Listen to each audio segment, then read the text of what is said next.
안녕하세요. 10월 20일 목요일입니다. 오늘은 사무엘하 19장 1절부터 15절까지입니다. 제가 읽겠습니다. 어떤 사람이 요압에게 아뢰되 왕이 압살롬을 위하여 울며 슬퍼하시나이다 하니 왕이 그 아들을 위하여 슬퍼한 다음이 그날의 백성들에게 들리매 그날의 승리가 모든 백성에게 슬픔이 된지라.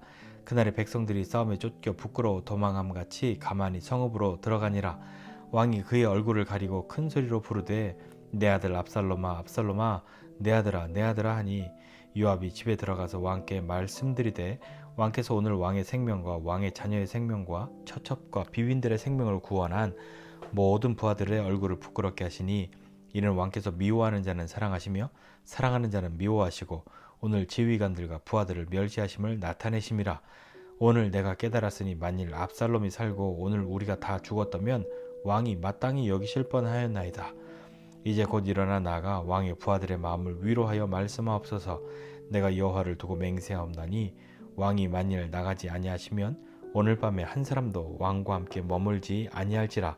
그리하면 그 화가 왕이 젊었을 때부터 지금까지 당하신 모든 화보다 더욱 심하리이다 하니 왕이 일어나 성문에 앉으며 어떤 사람이 모든 백성에게 말하되 왕이 문에 앉아 계신다 하니 모든 백성이 왕 앞으로 나아오니라. 이스라엘은 이미 각기 장막으로 도망하였더라.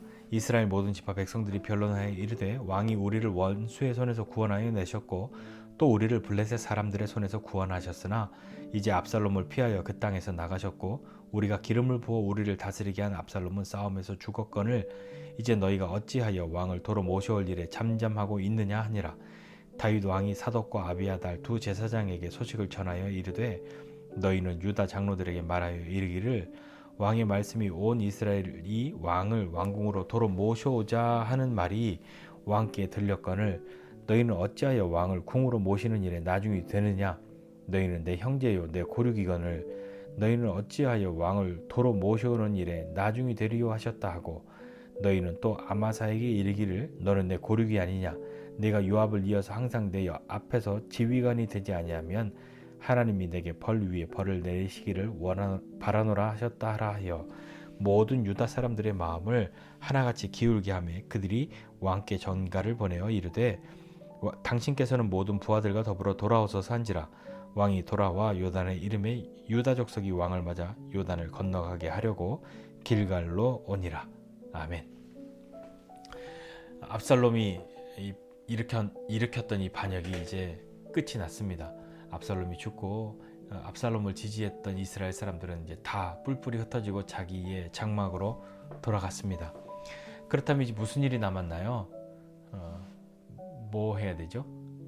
다윗이 다시 왕궁으로 돌아오는 일을 해야 하는 거죠. 다 버려두고 후궁 10명에게 지키라고 하고 그렇게 하고 도망 나온 그 예루살렘 그 성의 궁으로 다시 돌아가야 합니다. 어떻게 돌아갈 수 있을까요? 그냥 가면 될 것 같은데요. 다윗은 가지 않습니다. 마치 다시 도로 모셔가야 하는 그렇게 되기를 기다리고 있는 것처럼 여겨지기도 합니다. 우리는 뭐 왕이 아니니까 잘 모르겠지만 왕이 그냥 자기 스스로 돌아가면 모양이 빠지는 건지 잘 모르겠습니다. 그런데 다윗이 왜 그렇게 이 반란을 진압하고 다시 왕으로 당당하게 예루살렘으로 돌아가지 못하고 있을까요? 한 가지는 이런 큰 일을 치르면서 다윗이 좀 겸손해졌나 하는 생각을 해보게 됩니다. 우리도 그렇잖아요. 어떤 큰 어려움의 시간이나 큰 시간들을 치르고 나면 그렇게 뭐 자신 있게 뭐든지 난 다 할 수 있어 그런 것보다 좀 차분해지는 그런 때가 있지 않습니까? 다윗이 겸손해져서 그렇게 예루살렘으로 바로 못 돌아가는가?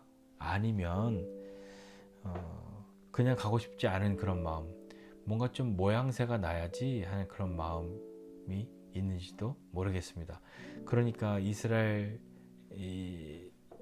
압살롬을 도왔던 이 지파들이 모여서 압살롬 죽었는데 다윗 왕이 전에 우리도 다 도와주고 살려주고 했는데 도로 모셔오는 일을 우리가 조용히 하면 그 말을 안 하면 안 되지 않냐, 모셔와야 하지 않냐 하는 이야기를 하고 있는 거죠. 사실 이 압살롬, 우리가 며칠 전에 지난주에 함께 보았지만 마음을 훔치는 자 압살롬, 마음을 얼마 동안 훔쳤냐면 4년 동안이나 이 작업을 했단 말이에요. 자, 그러면 4년 동안 이 압살롬은 자기를 지지하는 사람들을 얻기 위해서 그들의 마음을 훔쳤는데, 4년 동안 압살롬을 지지했던 사람, 그를 점점 좋아해서 나중에 그를 지지하고 그가 반역을 일으켰을 때도 동참했던 이 사람들이 압살롬이 죽었다고 해서 당장 다윗을 향해서 만세만세하고 돌아오겠습니까? 요즘 말로 하면 소위 그 지지율이라는 거 있지 않습니까? 압살롬은 지난 4년 동안 꾸준히 지지율을 끌어올렸던 거죠. 그래서 압살롬이 점점 지지율이 올라가면서 다윗이 오히려 상대적으로 지지율이 감소하게 되고, 그렇게 일이 되고 나니까 압살롬을 향한 이 지지, 사람들의 함께함, 이것은 그냥 요즘 또 우리 뭐 선거할 때 뭐 그런 얘기도 많이 하지만 대세가 되어서 압살롬이 대세가 된 그런 상황에서 일어난 반역이지 않았을까요? 그렇다면 다윗 왕이 이제 해야 할 일이 있는 거잖아요. 왕으로 다시 돌아가는데 뭐 겸손해서 아유 천천히 가지 하는 것인지, 아니면 좀 폼나게 해줘 내가 갈 거 아니야, 그걸 말하는 것인지, 그것보다 더 중요한 무엇인가를 해야 하는지 다윗도 고민하지 않았겠습니까? 다윗은 다른 사람이 아니라 자신의 아들이 일으킨 이 반란이기 때문에 그도 여전히 괴로운 마음이 없을 수가 없는 거죠. 압살롬을 향해 이 압살롬의 이름을 부르면서 우는 것은 그건 뭐 지극히 당연한 건 아닙니까? 자, 그런데 다윗이 뭘 해야 하냐면, 다시 돌아가세요. 이렇게 압살롬을 지지하고 압살롬 대세론, 이런 것을 소위 말했던 사람들, 그래서 압살롬의 이 반역에 동조했던 이 사람들의 마음을 다시 다윗이 얻어야 하지 않습니까? 너네 뭐 압살롬 지지했어? 하고 다 뭐 괴로움을 준다든지 죽인다든지 하는 것도 뭐 다른 데서는 일어날 수 있는 일이겠습니다만, 그럴 것이 아니라 다윗은 그들의 마음, 압살롬을 지지했던 그들의 마음도 다시 얻어야 하고 다시 되돌려 놓아야 합니다. 그래야 온 이스라엘의 왕이지 않겠습니까? 그렇게 다른 지파들이 이스라엘을, 이 다윗 왕을 다시 왕으로 모셔오는 일들, 거기에 다윗 왕은 유다 지파를 향해서 너희는 왜 가만히 있냐고 그렇게 말하는 것을 보아서 모양새가 중요한가 싶기도 한데, 아니면 그 향후에 또 다른 정치적인 그런 것들 때문에 유다 지파를 향해 어떤 메시지를 던진 것일지도 모릅니다. 너희는 내 고륙이 아니냐, 내가 다 우리 같은 집안인데 내가 다시 돌아가는데 너네가 나 도와줘야 하지 않냐 하는 그런 의미로 또 한 이야기일 수도 있죠. 요압도 마찬가지입니다. 다시 첫 장면으로 돌아가면 요압이 왕이 그렇게 압살롬의 이름을 부르면서 우니까 왕에게 이야기하는 거죠. 참 쉽지 않은 이야기를 하는 겁니다. 왕이 오늘 우리가 왕의 생명도 왕의 자녀들도 뭐 처첩도 뭐 비빈들도 다 우리가 지켜주었는데, 그를 위해서 싸우고 이겼는데 우리의 승리가 왕의 기쁨이 아니라 우리의 승리가 왕의 슬픔이 되어서 우리가 이긴 그 승전군으로 개선장군처럼 그렇게 들어온 것이 아니라 마치 패잔병처럼 그렇게 들어왔다고 그렇게 이야기하는 거죠. 그러니까 왕을 미워해서 반역을 일으킨 사람을 왕은 사랑하고, 왕을 사랑해서 목숨 걸고 그 반역한 무리들과 싸운 우리는 미워하는, 그것이 우리를 멸시하는 것 아닙니까? 라고 굉장히 강하게 이야기합니다. 그래서 다시 한번 이야기할 때 7절엔 이렇게 이야기하는 거죠. 이제 나가서 왕의 부하들의 마음을 좀 위로해 달라고, 격려해 달라고, 칭찬해 달라고, 수고했다고, 잘했다고, 너네 때문에 다시 예루살렘에 돌아간다고 그 얘기 해달라고 요압이 요구합니다. 아마 다윗도 정신이 번쩍 들었을지 모르겠습니다. 그래서 자신의 슬픔을 거두고 성문으로 나아가서 앉습니다. 그렇게 나와 앉았다 하는 것만으로도 모든 백성이 왕 앞으로 모여들죠. 이 사람들을 정말 다윗을 좋아했으니까요. 그러니까 목숨 걸고 싸우고 함께 피난 나와서 그렇게 하지 않았겠습니까? 오늘 말씀 보면서 한 가지 좀 생각해 보고 싶은 것이 있는데요. 다윗입니다. 다윗은 아들을 잃어서 슬픈 그 마음, 아들을 잃었기 때문에 슬픔도 있었을 것이고요.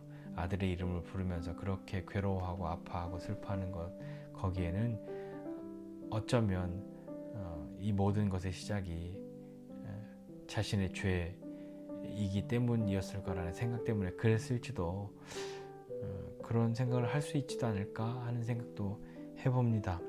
그러면서 요압의 이 말에 다윗은 더 이상 슬퍼하는, 압살롬의 이름을 부를 수 없는 그런 처지가 된 것이잖아요.